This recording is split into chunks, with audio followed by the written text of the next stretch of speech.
Rouhani is a wolf in sheep's clothing, a wolf who thinks he can. Iran is not building a peaceful nuclear program.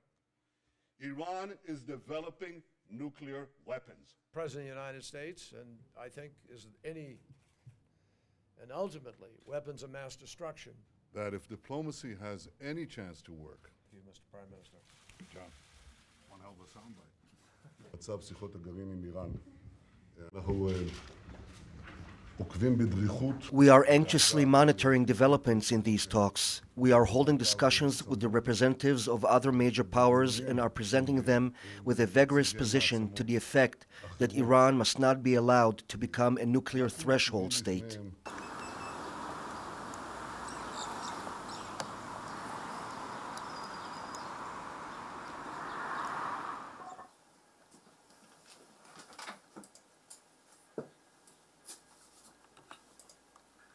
Whether it's going to be with an agreement or they're going to say, okay, we'll meet. Israel's not the main player here. The player or the players that have the responsibility to deal with this, because it goes back to the Nuclear Non-Proliferation Treaty. It's not about Israel. It's about nuclear non-proliferation.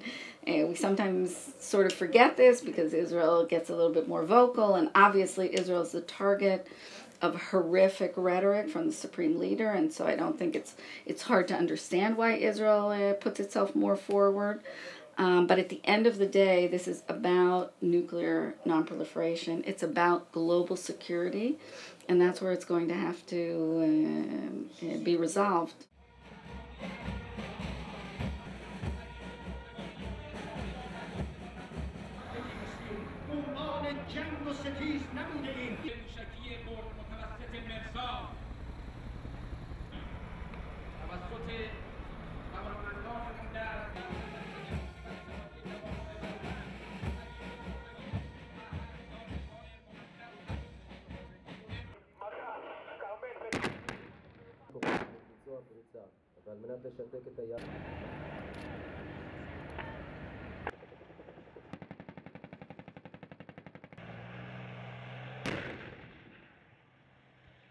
To marginalize Israel and to claim that Israel is voicing maximalist positions is a distortion of reality. What's happened is that the international community has moved away from their legitimate demands, and they're now framing it in a different manner than they were just a short while ago, whereas Netanyahu remains at the place where they were several years ago. So it's not maximalist, it's not extremist, it's not warmongering, it's wanting to get the best deal possible.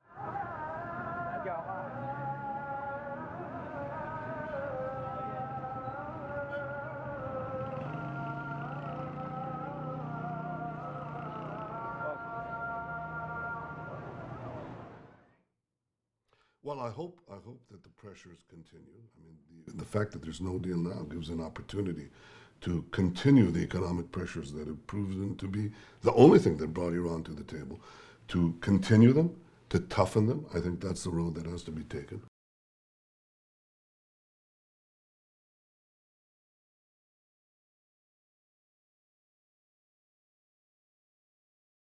Months or even years ago.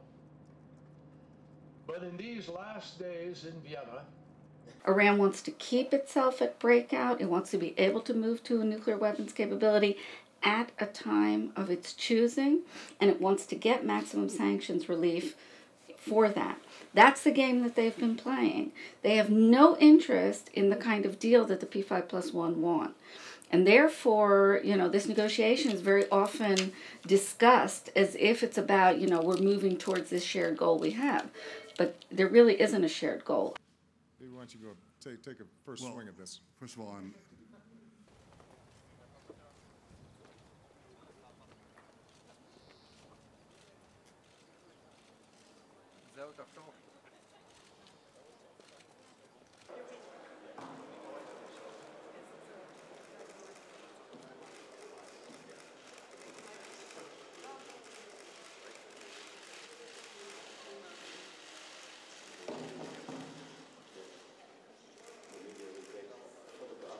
Obama came into office in 2009 with the outstretched hand for the unclenched fist. He has been very interested in turning around relationships with America's enemies, Iran being certainly a good case in that regard. So if he was able to get a nuclear deal and then to start to work on some kind of détente or rapprochement with Iran, for him that would be some kind of foreign policy holy grail. And this is affecting the negotiation position on the nuclear issue, because once Iran senses an American eagerness for a deal, again, Iran understands that it's very likely to get a better deal. And from Israel's point of view, obviously this is an unfortunate dynamic, a negative dynamic. Israel's trying to convince P5+1 negotiators to keep their eye on the ball.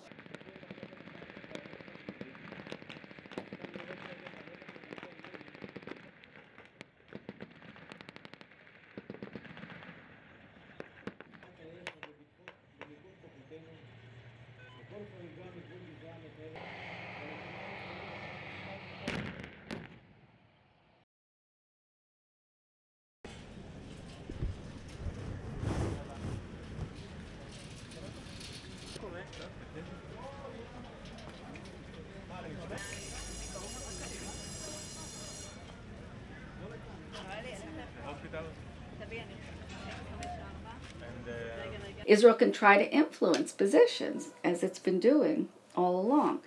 But in terms of any independent or unilateral action, I don't think there's any option as long as negotiations are ongoing. And even in the face of a bad deal, Israel's options will be very limited, because remember, this will be after the international community has said, we've got a deal. So Israel would really be out of step with the international community, out of step with the United States.